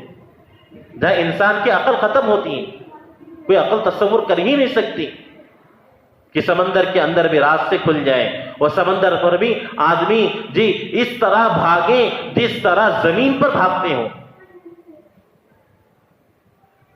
کوئی عقل تصور کر ہی نہیں سکتی کہ سمندروں کے اندر گھوڑے ایسا دوڑے جس طرح زمین پر دوڑتے ہیں۔ تو میرے دوستوں میرے بزرگوں، اس لیے اپنے یقین کو ظاہر کے خلاف بنانا ہے، اپنے یقین کو ظاہر کے خلاف بنانا ہے کہ ظاہر سے، اپنی طاقتوں سے، اپنی شکلوں سے، اپنی محنت سے، اپنے تجربات سے، اپنے تدابیر سے کچھ نہیں ہوتا، بلکہ اللہ کے چاہنے سے سب کچھ ہوتا ہے۔ کس کے چاہنے سے ہوتا ہے؟ اللہ کے چاہنے سے سب کچھ ہوتا ہے۔ ابھی قریب ہو جائے، قریب ہو جائے، درمیان میں جگہ نہ چھوڑیں۔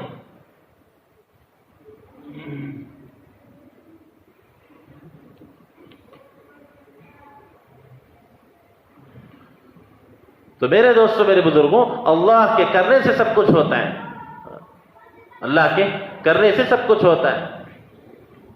اگر ہم نے اپنے ایمان پر محنت کی ہوتی جس طرح حضرات صحابہ نے ایمان پر محنت کی تھی میرے دوستوں میرے بزرگوں، تو ہر حال میں ہم اپنے ایمان پر باقی رہتے، ہر حال میں اپنے ایمان پر باقی رہتے. اور جس طرح حضرات انبیاء علیہ السلام نے اپنے ایمان پر محنت کی، اگر ہم اپنی محنت سے ایسا ایمان بناتے تو میرے دوستوں میرے بزرگوں ہم اپنے ہر حال میں اپنے ایمان پر باقی رہتے. آج دیکھ لیجئے ہمارے ایمان کی کمزوری کی علامت تو یہ ہے، تھوڑا سا حال کیا آ گیا فوراً ہمارے دلوں کے اندر سے اللہ کا یقین نکل جاتا ہے، ساری تبلیغ پر پانی پھیر جاتا ہے. ہم دیکھیں اپنی محنت سے کہ میری محنت سے میرا تعلق اللہ سے کتنا ہے. میری محنت سے، میرے 2.5 گھنٹے سے، میرے 4 ماہ سے، میرے گشتوں سے، میرے دعوت کے ہر امور سے، خلوت میں میرا اللہ سے کتنا تعلق ہے. کیونکہ ایمان جو معتبر ہے وہ خلوت والا ایمان ہی معتبر ہے.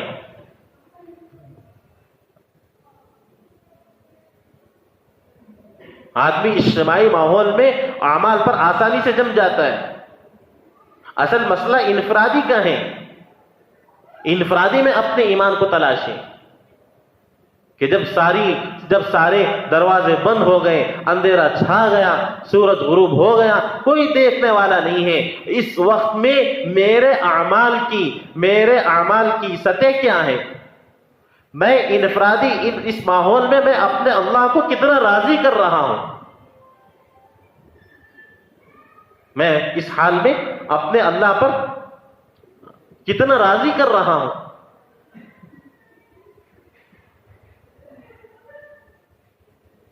کیونکہ اللہ کے ہاں مقبول خلوت والے اعمال ہی ہیں. تنہائیوں میں جتنا اللہ سے تعلق ہوگا، تنہائیوں میں جتنا اللہ کا یقین ہوگا، میرے دوستوں میرے بزرگوں اللہ رب العزت اس کے مرتبے کو اتنا بلند کریں گے.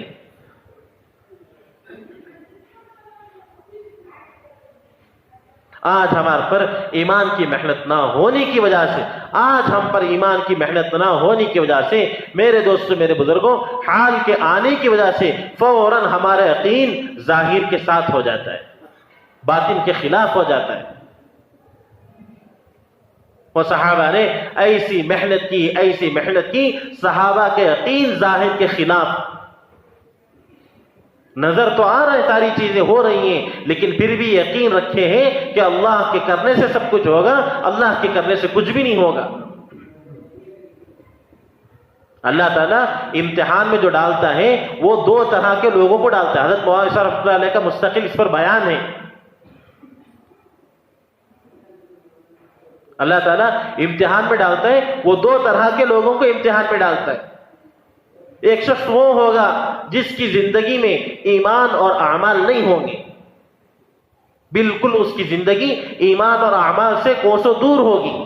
اللہ تعالیٰ اس کا امتحان لیں گے، اس کو حالات پر ڈالیں گے، اور اس کو حالات میں ڈالنے کی وجہ یہ ہوگی کہ یہ اپنے حالات کی وجہ سے اس کی زندگی میں ایمان اور اعمال مضبوط ہو جائے، ایمان اور اعمال مضبوط ہو جائے.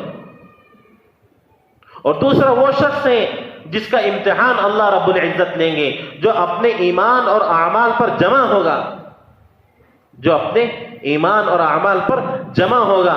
اللہ رب العزت اس کے اوپر حالات ڈالیں گے، ظاہر کے خلاف اس کے اوپر حالات آئیں گے، اور پھر اللہ دیکھے گا کہ یہ اس کے اوپر حالات ڈالنے کی وجہ سے یہ کتنا اپنے ایمان اور اعمال پر مضبوطی سے رہے گا. اللہ تعالیٰ اس کی استقامت کو دیکھیں گے حالات ڈال کر. حضرت ابو درداء رضی اللہ تعالیٰ عنہ کو آ کر لوگ سنا رہے ہیں کہ ابو درداء تمہارے گھر کو آگ لگ گئی ہے. حضرت ابو درداء رضی اللہ تعالیٰ فرما رہے ہیں نہیں، ہرگز میرے گھر کو آگ نہیں لگ سکتی. اور دوسرے شخص آئے فرمانے لگے کہ ابو درداء تمہارے گھر کو آگ لگ چکی ہے. فرمانے لگے ہرگز میرے گھر کو آگ نہیں لگ سکتی.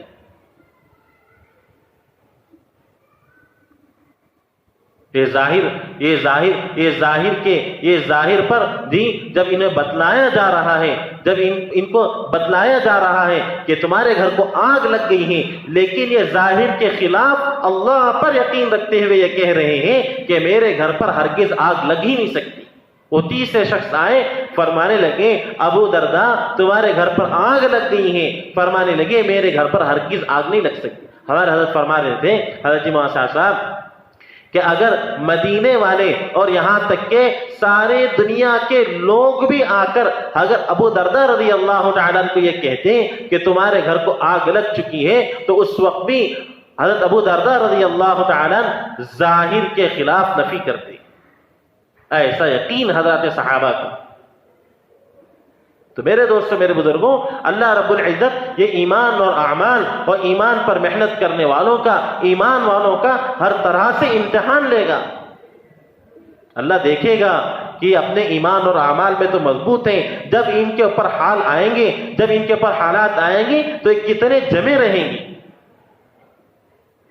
اللہ حالات ڈال کر کے دیکھے گا، وہ جس طرح حضرات صحابہ پر اللہ رب العزت نے حالات ڈالے، اور جس طرح اللہ رب العزت نے حضرات صحابہ کا امتحان لیا، اور جس طرح اللہ رب العزت نے حضرات انبیاء علیہم السلام کا امتحان لیا۔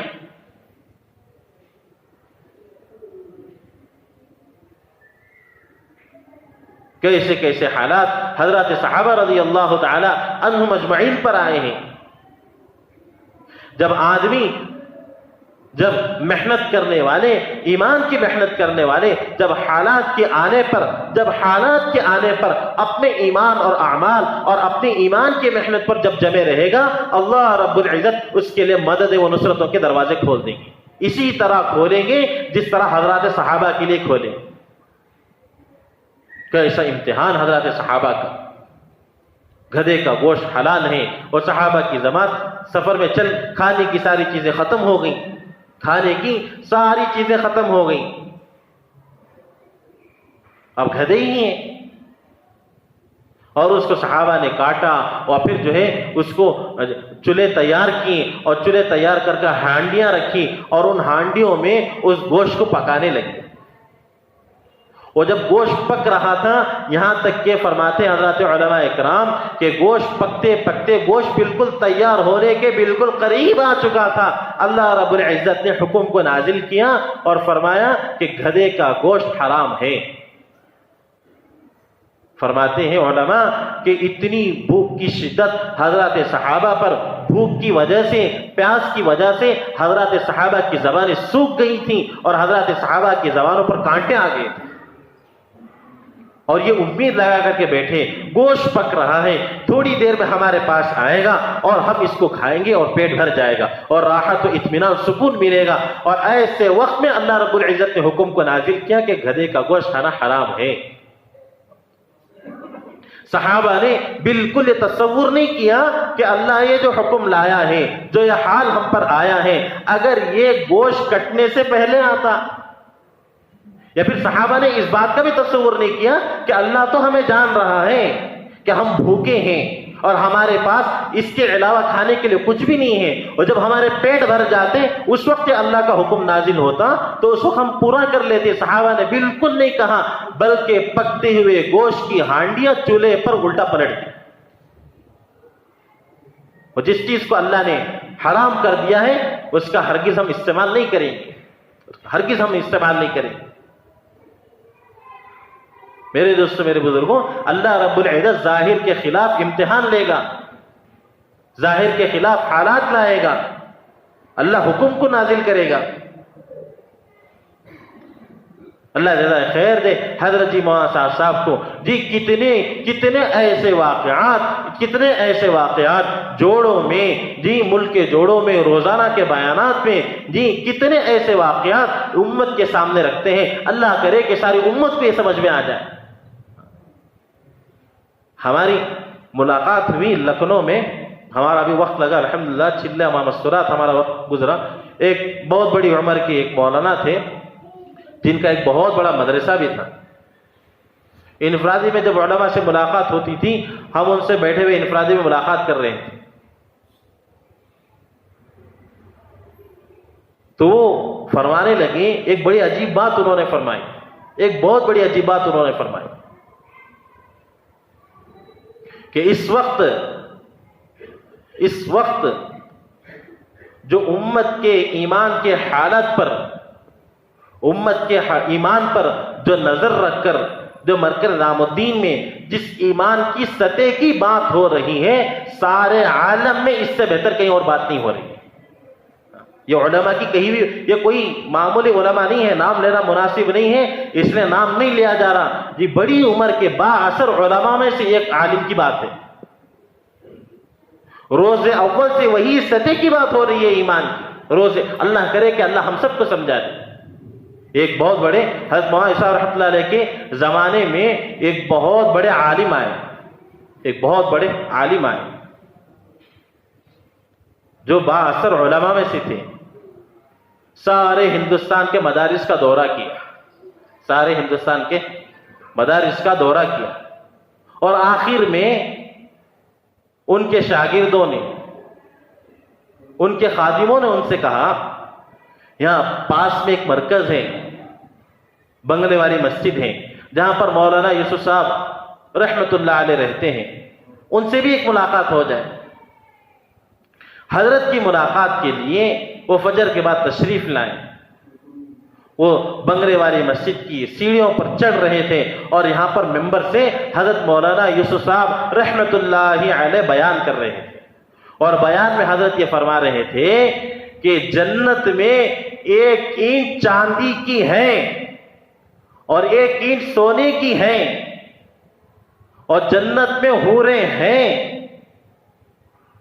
تو یہ فرمانے لگے کہ جیسے میں سیڑھیوں کو چڑھ رہا تھا میرے دل کی کیفیت بدل رہی تھی، کیونکہ اب تک ہم نے ہر ایک سے یہ سنا کہ جنت میں ایک اینٹ چاندی کی ہوگی، لیکن پہلا واحد شخص یہ ایسا ہے جو یہ کہہ رہا ہے کہ جنت کے اندر ایک اینٹ سونے کی ہے، اتنا یقین۔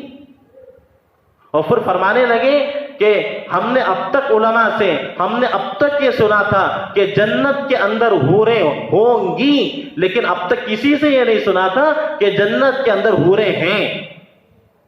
اور حضرت مولانا صاحب رحمۃ اللہ علیہ ممبر سے بیٹھ کر یہ بیان کر رہے ہیں کہ جنت کے اندر حوریں ہیں، اور پھر جاتے ہوئے یہ فرمانے لگے، میں سارا ہندوستان گھوما اور سارے مدارس کو میں گیا اور کہیں پر بھی میری تربیت نہیں ہوئی، بس اس 4 جملوں نے، مولانا صاحب رحمۃ اللہ علیہ کے 4 جملوں نے میری تربیت کر دی۔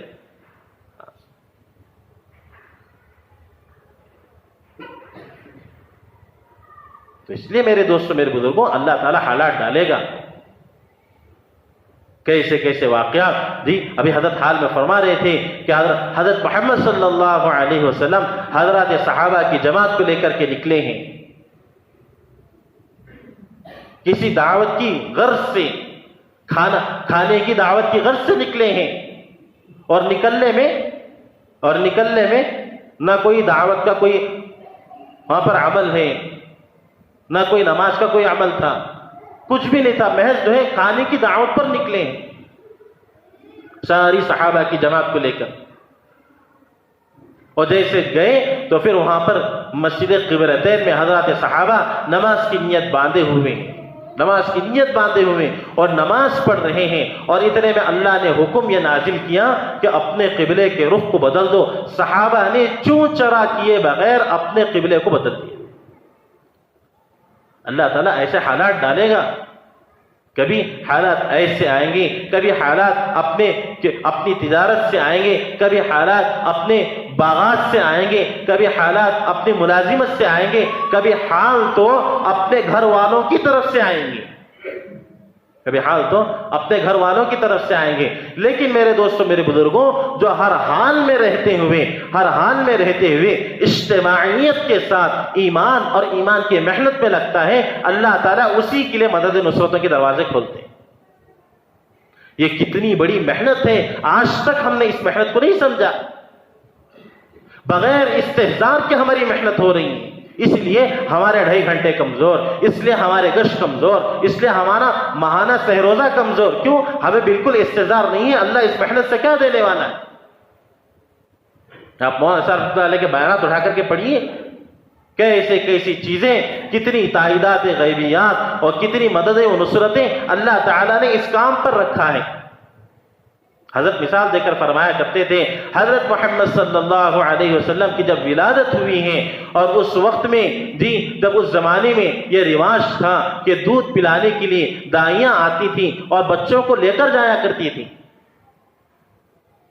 اور اس زمانے میں دائی حلیمہ جو سب سے کمزور، اونٹنی بھی کمزور اور خود بھی کمزور، اور ان کی کمزوری کی وجہ سے قافلے کے آخر میں پہنچی ہیں، اور قافلے والوں نے جو مالدار بچے تھے سب بچوں کو اپنے اپنے حصے میں لے لیا، اور دائی حلیمہ نے دیکھا کہ کوئی بچہ اب نہیں ہے، یتیم بچہ ہے۔ کون سا بچہ ہے؟ یتیم بچہ ہے۔ کون ہے؟ حضرت محمد صلی اللہ علیہ وسلم خود بھی کمزور ہے، اونٹنی بھی کمزور ہے، اور یہ سمجھ رہی ہے کہ یہ دوسرے بچے نہ صحیح، یہ یتیم بچہ ہی صحیح، کچھ نہ کچھ تو میرے حصے میں آ جائے گا۔ اس یتیم بچے یعنی حضرت محمد صلی اللہ علیہ وسلم کو اپنی گود میں اٹھایا ہے اور اونٹنی پر بیٹھی ہیں، اور اتنے یتیم بچے کو اٹھانے کی وجہ سے اونٹنی کے اندر پھرتری آ گئی، اونٹنی کے اندر مضبوطی آ گئی، اور خود اپنے جسم کے اندر مضبوطی آ گئی۔ حضرت مولانا صاحب اللہ علیہ فرمایا کرتے تھے، ایک یتیم بچے کو سمجھ کر جب دائی حلیمہ اٹھانے کی وجہ سے جب اونٹنی کمزور سے مضبوط ہو سکتی ہے، جب دائی حلیمہ کمزور سے مضبوط ہو سکتی ہیں، تو اس یتیم کے دین کے محنت کو اگر ہم اٹھائیں گے تو اللہ کیا نہیں نوازے گا؟ اللہ کیا نہیں نوازے گا؟ میرے دوستوں، میرے بزرگوں، اس کام کا استحضار ہمارے دلوں سے نکل چکا ہے۔ باطل کا خوف، یہ وہ کیا کریں گے، یہ کیا کریں گے، کوئی کچھ نہیں کرے گا۔ اللہ کا کام ہو رہا ہو، اللہ کی دین کی محنت کا کام ہو رہا ہو، وہ باطل ہمارے مقابلے پر بھی آئے گا تو میرے دوستوں، میرے بزرگوں، اللہ کی دین کی محنت کی وجہ سے اللہ اس کا مقابلہ کرے گا۔ حالات آئیں گے، حالات آئیں گے تو حالات میں آدمی کام کر رہا ہوگا، اللہ تعالیٰ اس کے حالات میں چلنے کی وجہ سے، اس کے حالات میں چلنے کی وجہ سے اللہ رب العزت امت کو ہدایت سے نوازیں گے۔ اب اپنی محنت سے پیچھے نہیں ہٹ سکتے۔ آج دیکھیے، اجتماعی تو اجتماعی، آدمی اپنی انفرادی محنت کو بھی بھول چکا ہے۔ آسان ترتیب ہے، مرکز سے یہ آواز لگ رہی ہے کہ 8 گھنٹے پر آؤ، 8 گھنٹے پر آؤ، یہ کس طرح آئیں گے؟ انفرادی محنت کے ذریعے سے آئیں گے، انفرادی محنت کے ذریعے سے آئیں گے۔ انفرادی میں جتنی محنت ہوگی اتنی اجتماعی میں نہیں ہوگی۔ انفرادی میں جتنا ایک ایک آدمی کا ذہن بنے گا، میرے دوستوں، میرے بزرگوں، اجتماعی طور پر اتنا نہیں بنے گا۔ اور انفرادی میں جو مددیں و نصرتیں جو آئی ہیں، جو مددیں و نصرتیں آئی ہیں، حضرت مولانا اسحاق رحمۃ اللہ علیہ فرمایا کرتے تھے، جب آدمی انفرادی محنت میں مشغول ہو جاتا ہے، اللہ رب العزت باطل کے ذریعے حق کی بات کو چلاتے ہیں۔ جب داعی کام کرنے والا انفرادی محنت میں جب مشغول ہو جاتا ہے، اللہ رب العزت باطل کے ذریعے حق بات کو کہلوائیں گے۔ وہ مدینے میں آپ صلی اللہ علیہ وسلم کے آنے کی اور آپ صلی اللہ علیہ وسلم پر بیعت ہونے کی اتنی فضا عام ہو رہی تھی، اتنی انفرادی دعوت مدینے کے لوگوں میں ایک دوسرے کو بولنے کی اتنی عام ہو گئی تھی، یہاں تک کہ اس مدینے کے انفرادی اعمال کا اثر مدینے کے باہر کے جنگلوں میں جو جانور تھے ان پر بھی پڑ گیا۔ ایک صحابی ایمان لانے سے پہلے اپنی بکریوں کو لے کر کے گئے جنگل میں، اور بکریاں چرا رہے ہیں، بکریاں چرا رہے ہیں۔ اتنے میں ایک بھیڑیا آیا اور فوراً ایک بکری کو پکڑ لیا، ایک بکری کو پکڑ لیا، اور جیسے یہ صاحب نے دیکھا کہ میری بکریوں کے ریوڑ میں سے بھیڑیے نے ایک بکری کو پکڑ لیا ہے، تو فوراً اس کے منہ سے اس بکری کو چھینا، اور جیسے چھینا تو بھیڑیا انسانیوں کی بولی بولنا شروع کر دیا، کہنے لگا تمہیں شرم نہیں آتی میرے منہ سے میرا نوارہ چھینتے ہوئے؟ صحابی حیران ہو گئے، وہ کہنے لگے بھیڑیا ہو کر انسان کی بولی بولتی ہیں؟ وہ بھیڑیا کہنے لگا میری بول پر حیران نہ ہو، مجھے تو تجھ پر حیرت آ رہی ہے کہ مدینے میں محمد صلی اللہ علیہ وسلم آ گئے اور ابھی تک تو ان کے پاس پہنچ کر ان کے دین کو قبول نہیں کیا. یہ انفرادی محنت کا اثر ہے. یہ انفرادی محنت کا اثر ہے. داعی وہ نہیں ہے جو اجتماعی ماحول میں تو محنت کر لے, جب انفرادی محنت جائے اس پر دنیا سوار ہو جائے. داعی تو 24 گھنٹے دعوت دینی ہے, کیونکہ میرے دوستوں میرے بزرگوں 24 گھنٹے ایمان ضروری ہے اور ایمان کا امتحان ہوگا. اس لیے اللہ کے نبی صلی اللہ علیہ وسلم نے دعا سکھائی, جب بیت الخلا سے باہر آؤ تو پڑھو غفرانک. ہے عجیب بات ہے, ہم نے کون سا گناہ کیا بیت الخلے میں؟ اپنی ضرورت سے تو فارغ ہوئے ہیں, پھر بھی معافی مانگنے کے اللہ مجھے معاف فرما. علماء فرماتے ہیں یہ معافی مانگنے کی اصل وجہ یہی تھی کہ جو بیت الخلا میں بیٹھ کر جتنی دیر میں نے اپنی ضرورت کو فارغ ہونے میں وقت لگایا ہے اتنی دیر میں اللہ کے نام کو لے نہیں سکتا, جو اسی لیے جو ہے یہ غفرانک کہا گیا. تو آپ سوچئے ایمان کی محنت, جب ایمان 24 گھنٹے ضروری ہیں, جب ایمان 24 گھنٹے فرض ہیں, تو میرے دوستوں میرے بزرگوں ایمان کی محنت 24 گھنٹے فرض کیوں نہیں ہوگی؟ اس محنت کو لے کر صحابہ گئے ہیں, وہ جنگل میں گئے اور جنگل کے سارے درندوں سے مخاطب ہو کر فرمایا, سارے درندوں سے مخاطب ہو کر کے فرمایا,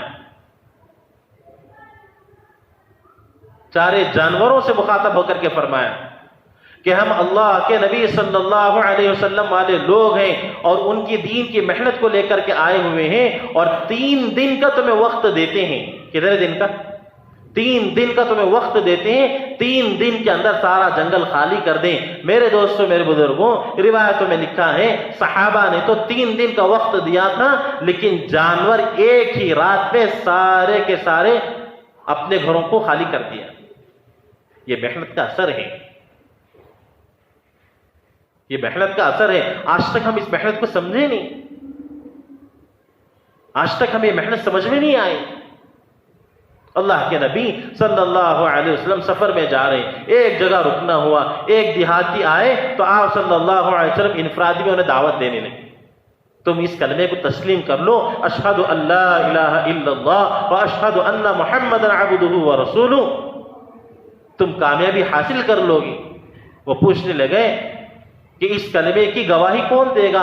آپ صلی اللہ علیہ وسلم نے جھاڑ کی طرف اشارہ کیا, جھاڑ زمین چیرتا ہوا آیا اور اس کلمے کی گواہی دیا. یہ ایسا کام ہے دوستوں میرے بزرگوں. تو اس لیے کہا جا رہا ہے کہ اپنی انفرادی محنت کو بڑھاؤ, کہ ہم تاجر تو بعد میں ہیں لیکن سب سے پہلے ہم داعی ہیں. کوئی آیا اپنی دکان میں, جی کوئی سبزی لینے کے لیے آیا, کوئی پوچھ رہا بھائی یہ سبزی کیسی ہے, ہم اس سے کہہ رہے ہیں بھائی اللہ رب العزت نے اس سبزی کو عمدہ بنایا ہے. اب وہاں پر اللہ کی قدرت کو بیان کرتے ہوئے اس کو دعوت بھی دے رہے ہیں اور اپنے سامان کو بھی بیچ رہے ہیں. میرے دوستوں میرے بزرگوں, آیا ہوا شخص اپنی دکان پر سامان بھی لے کر جا رہا ہو اور ایمان بھی لے کر کے جا رہا ہو.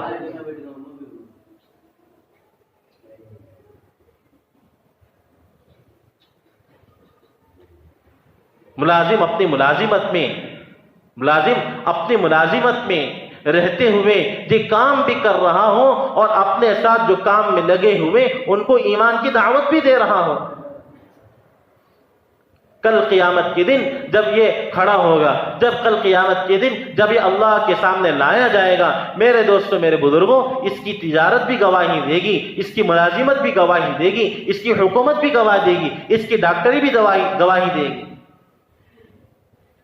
اس لیے میرے دوستوں میرے بزرگوں, یہ سارا کام اجتماعی ماحول سے پورا ہوگا. ایمان بچے گا اجتماعی ماحول سے.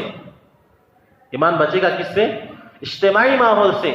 اعتراض کرنے والے, اغراض کرنے والے, وہ تو مرتد ہو گئے, وہ تو ایمان سے خالی ہو گئے.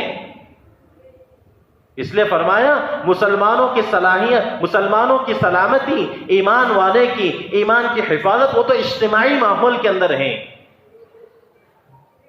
جب تک اجتماعیت میں آ کر جمو گے نہیں اور یہاں سے کام لے کر نہیں جاؤ گے, میرے دوستوں میرے بزرگوں, امت کو صحیح نہج کے ساتھ کام ہرگز دے ہی نہیں سکتے. اور اپنی طرف سے اجتماعی ماحول سے کٹ کر، مشوروں سے کٹ کر، شب گزاریوں سے کٹ کر اگر ہم دعوت دے رہے ہیں میرے دوستوں، میرے بزرگوں، ہرگز اس دعوت میں کوئی تاثر نہیں ہوگا۔ آپ چاہے سیرت پڑھ کر کے دیکھ لیں، حضرت مخاطب بن یلتع رضی اللہ تعالیٰ عنہ کو آپ صلی اللہ علیہ وسلم نے شاہ اسکندریہ کے پاس خط دے کر کے بھیجا، اور جیسے خط لے کر کے گئے، جب ایمان کی دعوت انہیں دی تو بادشاہ نے کئی سارے سوالات کیے، بادشاہ نے کئی سارے سوالات کیے، اور اس میں سے ایک سوال یہ تھا کیا تمہارے نبی کو مکے والوں نے ستایا اور ستا کر مکے سے نکال دیا؟ وہ کہنے لگے ہاں، ہمارے نبی کو مکے والوں نے ستایا اور پھر وہ مکے سے باہر کر دیے۔ تو بادشاہ کہنے لگا جب تمہارے نبی کو لوگوں نے مکے سے باہر کیا، کیا تمہارے نبی نے ان کو بد دعا نہیں دی؟ کام جتنا دیا جائے اتنا ہی کرنا، اسی لیے کہتے ہیں۔ وہ فرمانے لگے اس کے سوال پر کوئی جواب نہیں دیا، صرف اتنا کہا کہ تم جس کو نبی مانتے ہو، یعنی حضرت عیسیٰ علیہ السلام کو، ان کو بھی لوگوں نے ستایا، ان کو بھی لوگوں نے سولی پر چڑھایا، اور جب انہیں آسمان پر اٹھا لیا گیا، کیا تمہارے نبی نے تمہاری قوم کو بد دعا نہیں دی؟ یہ اجتماعیت میں جڑنے کا یہ اثر ہے۔ وہ کہنے لگا کہ مجھے تو تمہارے جواب پر یہ بات مجھے معلوم ہوتی ہے کہ تم سمجھدار ہو، اور پھر اس کے بعد کہنے لگا کہ جس کے پاس سے تم آئے ہوئے ہو وہ لوگ بھی سمجھدار ہیں، حضرت صحابہ کی ایسے اجتماعی ماحول میں رہ کر، اجتماعیت میں رہ کر ایسے کام کو لے کر جایا کرتے تھے، یہاں تک کہ صحابہ مدینے کے اجتماعی ماحول سے ہٹنے کو ارتداد کا سبب سمجھتے تھے۔ حضرت جی صاحب نے بھی باتوں کو بار بار دہرایا، اجتماعی ماحول سے کٹنے کو صحابہ ارتداد کا سبب سمجھتے تھے۔ ایک صحابی آئے حضرت عبداللہ ابن عمر رضی اللہ تعالیٰ سے فرمانے لگے کہ اگر کوئی اپنی والدین کی عیادت کے لیے اگر یمن چلے جائے اور مدینے کو چھوڑ کر یمن چلا جائے تو کیا وہ مرتد ہو جائے گا؟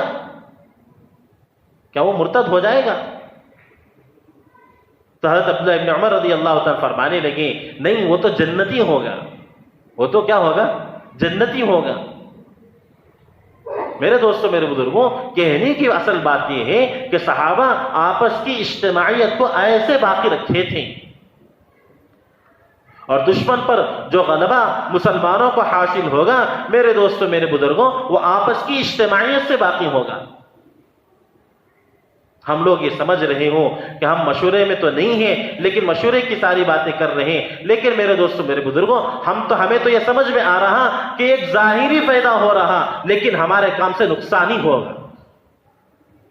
ابھی حال میں جیسے میں نے آپ سے کہا کہ ہماری علماء کے پاس ملاقاتیں ہوتی تھیں، تو ایک بہت بڑے عالم تھے دوسرے مدرسے کے، ندوۃ العلماء کے پڑھانے والے، یہاں تک کہ تقریباً 28 سال سے وہاں پر استاد ہیں۔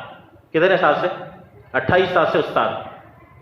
جب ان کی انفرادی میں ملاقات ہوئی، اللہ کا فضل اور اللہ کا احسان، تقریباً 80-90 علماء سے ہماری ملاقات ہوئی لکھنؤ میں، 80-90 علماء سے ملاقات ہوئی ہماری انفرادی میں۔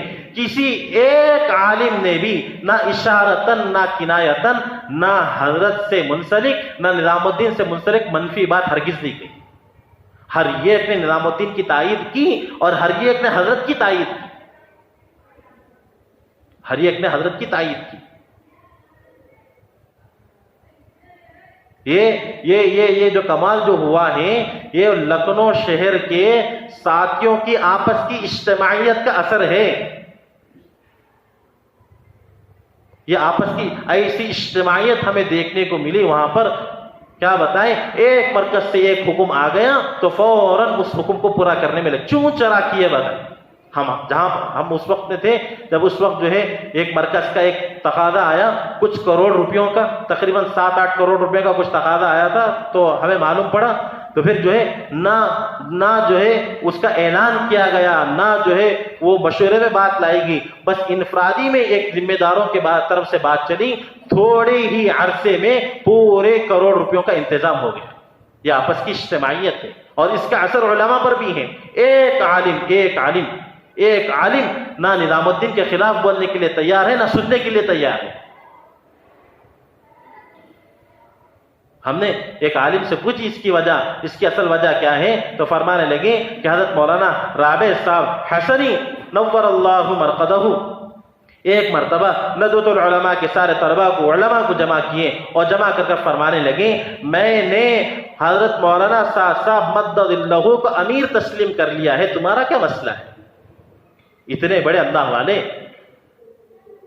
اور پھر فرمانے لگے مولوی صاحب پر روزانہ بڑھتے اختلاف نے تو میرے اعتماد کو بڑھا دیا. ایسا اجتماعی ماحول. تو بہرحال جب یہ ایک ساتھ سے ملاقات ہوئی ہماری، ہم نے ان سے کہا کہ ہماری جماعت بنگلور سے آئی ہوئی ہے، ماں مسورات چھلے کی جماعت ہے. تو فوراً جیسے بات کو سنے کہنے لگے نظام الدین سے ہو کر کے آئے ہو؟ ہاں نظام الدین سے آئے. تو کہنے لگے تب تو تم بہت بڑے خیر میں ہو، تب تو تم بہت بڑے خیر میں. حیرت ہوئی تو ہم نے ان سے پوچھا تھوڑی دیر کے بعد میں، ساتھیوں نے سوال کیا کہ حضرت آپ کہہ رہے ہیں نظام الدین سے ہو کر آنے میں بہت بڑے خیر میں ہیں، تو پھر اگر حضرت ہم نظام الدین سے ہو کر نہ آتے تو پھر کیا ہوتا؟ کہنے لگے نظام الدین کی ہدایت نہ سن کر اگر تم آتے اور نظام الدین کی ہدایت نہ لے کر تم آتے، نظام الدین کو گئے بغیر اگر تم یہاں پر آتے، تم کام کر رہے ہوتے اور تم سے کام اچھا بھی ہو رہا ہوتا اور جماعتیں کثیر تعداد میں نکل رہی بھی ہوتی. ظاہری طور پر تمہیں سمجھ میں آ رہا ہوگا کہ بہت بڑا خیر وجود میں آ رہا ہے، لیکن یہ ظاہری طور پر خیر ہے لیکن باطن سے شر ہی شر وجود میں آئے. اتنا اجتماعی ماحول کا اثر ہے میرے دوستوں، میرے بزرگوں. اس لیے شہر کا مشورہ، ہماری ہفتے والی شب گزاری، یہ کوئی معمولی بات نہیں ہے، یہ کوئی معمولی بات نہیں ہے. ہماری شہر کی شب گزاری اور ہمارا شہر کا مشورہ جی ساتھیوں کا چاہے جتنا بھی کہنا کیوں نہ ہو، لیکن ہمارے لیے ہمارا مشورہ ضروری ہے، ہمارے لیے ہماری شب گزاری ضروری ہے. اللہ یہ نہیں پوچھے گا کہ اللہ کل قیامت کے دن جب اٹھائے گا یہ نہیں پوچھے گا کہ تم نے کس وجہ سے تم نے اجتماعی ماحول کو چھوڑا. اللہ ضرور یہ سوال کرے گا امت مرتد ہوتی رہی اور ہم اجتماعی ماحول سے کٹے، اس لیے دعوت کے اندر بے فکری آئی اور ہماری بے فکری کی وجہ سے امت مرتد ہوئی. آپس کے اعتراض کو تو ہم بہت دیکھتے ہیں، آپس کی غلطیوں کو تو ہم بہت دیکھتے ہیں، لیکن امت کے ارتداد کے حالات کو ہم لوگ نہیں دیکھتے. یہاں تک کہ حضرت نے فرمایا کام کرنے والا ساتھی اگر نیند کے حالت میں ہو، اگر کوئی آ کر اس کو جگا کر یہ پوچھے کہ بھائی کیا حال ہے، اگر اس وقت میں بھی یہ اپنے کاروبار کا حال سنائے تو قسم اللہ کی اس کام کرنے والوں کا کام سے کوئی تعلق نہیں ہوگا. اس حال میں بھی امت کے واقعات کو، امت کے ارتداد کو خوب بیان کرو. اور امت مرتد ہوتی رہی، امت اسلام سے دور ہوتی رہی اور دین سے دور ہوتی رہی. میرے دوستوں، میرے بزرگوں، ہم اعتراض پکڑ کر کے بیٹھے رہے. یہ کیسے ہوگا؟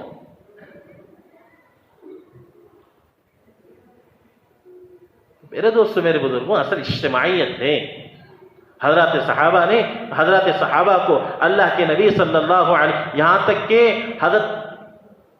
ایک صحابی حضرت حاتب بن بلتع رضی اللہ تعالی اتنی بڑی غلطی کر دی اپنے بچوں کی حفظ و امن کے لیے.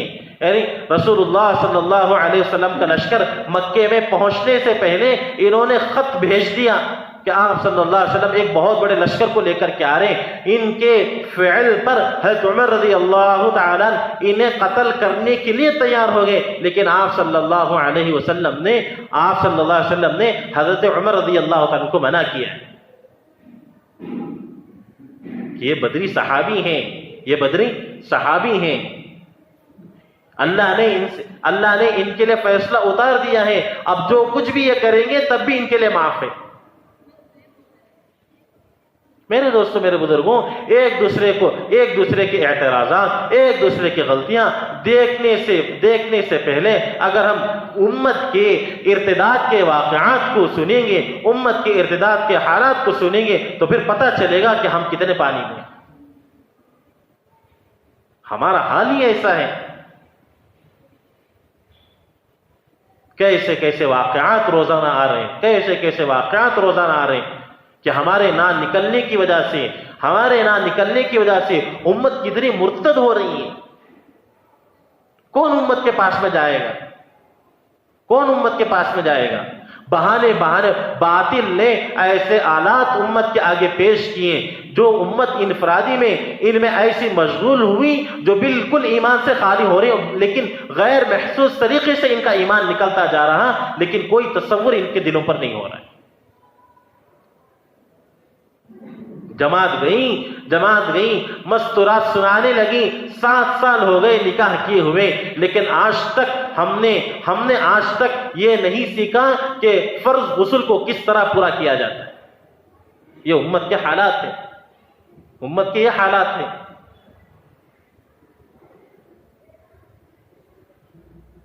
40 سال کی مستورات آئیں، کہنے لگی ہمیں کلمہ نہیں آتا۔ جب ان سے کلمہ پڑھایا گیا، واقعتاً ان کی زبان سے کلمہ نہیں نکل رہا ہے۔ جب ان کے سامنے کلمہ پڑھایا گیا، جب انہیں جہنم کا خوف، جنت کا تذکرہ جب ان کے سامنے ہوا، جماعت واپسی ہو رہی تھی، مستورات کے پیر پکڑ کر مستورات رو رہی تھی، اگر تم چلے گئے تو ہمیں اللہ کا دین کون سکھائے گا؟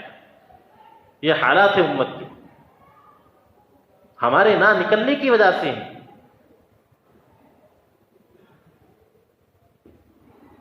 لوگوں کے داڑیاں پکڑ کر، جماعت والوں کے داڑیاں پکڑ کر لوگ رو رہے ہیں، کہنے لگے اگر تم تھوڑی دیر پہلے اگر آ جاتے تو ہمارے والد کا جنازہ عیسائی مذہب پر نہ اٹھتا۔